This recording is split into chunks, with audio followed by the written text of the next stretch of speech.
নমস্কার বন্ধুরা, আশা করি বন্ধুরা সবাই খুব ভালো আছেন। আজকে আপনাদের সবার জন্য চিলি পনিরের রেসিপি নিয়ে এসেছি। মমস কিচেনে সবাইকে অনেক অনেক স্বাগত জানাচ্ছি। ঘরে বসে মাঝে মধ্যে এইরকম রেস্টুরেন্ট স্টাইলে রেসিপি পেলে বেশ ভালো লাগে। ভালো লাগলে চ্যানেলটাকে সাবস্ক্রাইব করার অনুরোধ রইল।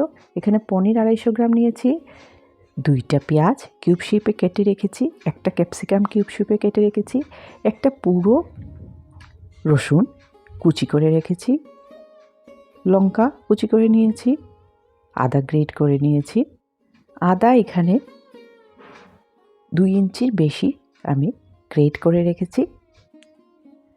টমেটো সস 2 চামচ, সয়া সস 1 চামচ, ভিনিগার 1 চামচ বড় চামচে নিয়েছি, 3 চামচ কর্নফ্লাওয়ার রেখেছি, আর এখানে 2 চামচ কাশ্মীরি রেড চিলি পাউডার, যেটাতে ঝাল থাকে না, এইটা নিয়েছি। সামান্য জল দিয়ে ভালো করে একটা পেস্ট রেডি করে নেব। এটা একটা টিপস সবার জন্য, যদি রেড চিলি সস থাকে তাহলে এর প্রয়োজন নেই। ঘরে যদি রেড চিলি সস না থাকে তাহলে এইভাবে রেডি করে নিয়ে যাওয়াতে পারে। এইবার পনিরগুলোকে স্প্রেড করে এর উপর কর্নফ্লাওয়ার 1 চামচের মতো ছড়িয়ে দিয়েছি। এবার একটু কোট করে নেব, ভালো করে মিশিয়ে নিচ্ছি। অল্প একটুখানি ময়দাও ছড়িয়ে দিলাম, আবারও কোট করে নিচ্ছি। এইবার চিলি সসের পেস্টটা যেটা বানিয়ে রেখেছিলাম এটা দিয়ে দিলাম। এটা কালার ভালো আসার জন্য।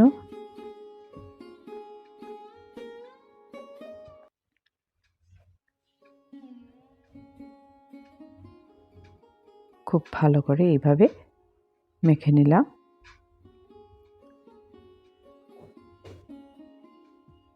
এইবার 2 চামচ কর্নফ্লাওয়ারের মধ্যে জল দিয়ে একটা ঘোল রেডি করে রাখলাম, যেটা গ্রেভিতে কাজে আসবে। এবার একটা প্যানে 2 চামচ সাদা তেল দিয়ে গরম করে নিয়েছি। এবার পনিরগুলা দিয়ে ভালো করে ভেজে নেব।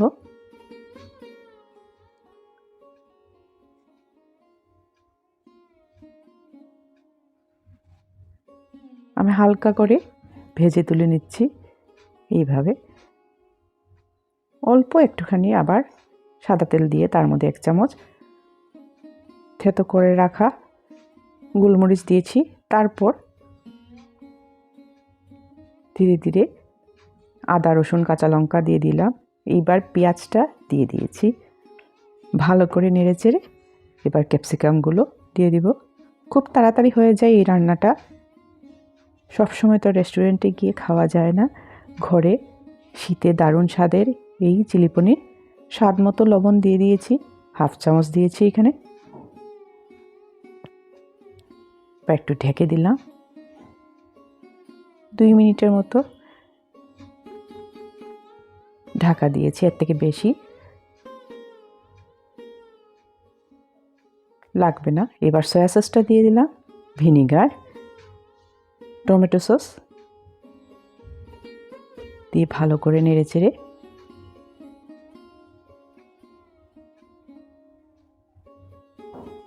উপর থেকে এইবার চিলি সসটা যেটা বানিয়ে রেখেছিলাম ওইটা দিয়ে দিলাম। ঝাল কিন্তু খেতে চাইলে আরও ঝাল দেওয়া যাবে। মশলা তেল ছেড়ে দিয়েছে অলরেডি, হয়ে গেছে, এর থেকে বেশি ভাজতে লাগবে না। এবার ঘুলে রাখা কর্নফ্লাওয়ারটা দিয়ে দিলাম। খুব ভালো করে মিক্স করতে লাগবে, নাহলে কর্নফ্লাওয়ার নিচে লেগে যাবে, দলা দলা হয়ে যাবে। এবার অল্প একটুখানি চিনি দিয়েছি, এটা অপশনাল। এইবার ভেজে রাখা পনিরটা দিয়ে দিলাম, ভালো করে মিশিয়ে, খুব ভালো করে চারদিক দিয়ে মিশিয়ে দিলাম। সবাইকে অনেক ধন্যবাদ পাশে থাকার জন্য। রান্নাটা হয়ে এসছে পুরো। এবার গ্যাসের ফ্লেমটা অফ করে সার্ভ করে দেব। খুব সহজেই করে দেখানোর চেষ্টা করলাম, আশা করি সবার ভালো লাগবে। সার্ভ করে দিলাম। সবাই খুব ভালো থাকবেন, সুস্থ থাকবেন। আরেকটা খুব ভালো, খুব তাড়াতাড়ি যাতে রান্না হয় এরকম রান্না নিয়ে আসবো। অনেক ধন্যবাদ সবাইকে।